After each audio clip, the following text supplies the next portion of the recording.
ভারত থেকে আমদানি করা পণ্যের উপর অতিরিক্ত 25% শুল্ক বসিয়ে নতুন করে 50% শুল্ক আরোপ করেছেন মার্কিন প্রেসিডেন্ট ডোনাল্ড ট্রাম্প। যুক্তরাষ্ট্রের অভিযোগ, ভারত এখনও সরাসরি কিংবা ঘুরপথে রাশিয়া থেকে তেল কিনছে। এই কারণেই আগে ঘোষিত 25% শুল্কের সঙ্গে এবার আরও 25% বাড়িয়ে মোট 50% কর বসানো হলো।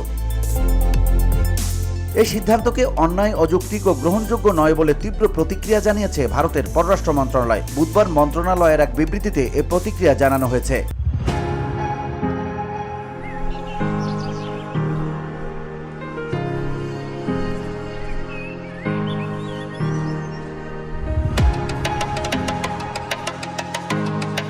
বিবৃতিতে নয়াদিল্লি জানিয়েছে, ভারতের জ্বালানি আমদানি বাজারের পরিস্থিতি বিবেচনা করেই পরিচালিত হয়। এটি 140 কোটি বেশি মানুষের জ্বালানি নিরাপত্তা নিশ্চিত করার জন্য অত্যন্ত গুরুত্বপূর্ণ। অনেক দেশই জাতীয় স্বার্থে একই ধরনের পদক্ষেপ নিচ্ছে, কিন্তু একমাত্র ভারতকে লক্ষ্য করে এভাবে শুল্ক আরোপ করা খুবই দুর্ভাগ্যজনক।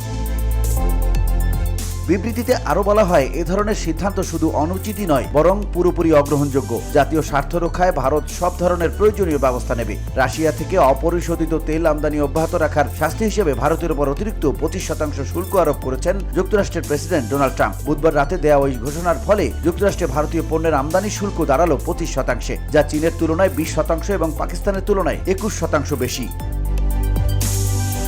ভারতীয় সংবাদ মাধ্যম এনডিটিভি জানিয়েছে, ট্রাম্প হুঁশিয়ারি দিয়েছেন, শুধু ভারত নয়, রাশিয়া থেকে সরাসরি বা পরোক্ষভাবে তেল কিনে প্রেসিডেন্ট ভ্লাদিমির পুতিনের যুদ্ধ অর্থায়নকারী অন্য দেশগুলোর বিরুদ্ধেও একই ধরনের ব্যবস্থা নেওয়া হবে।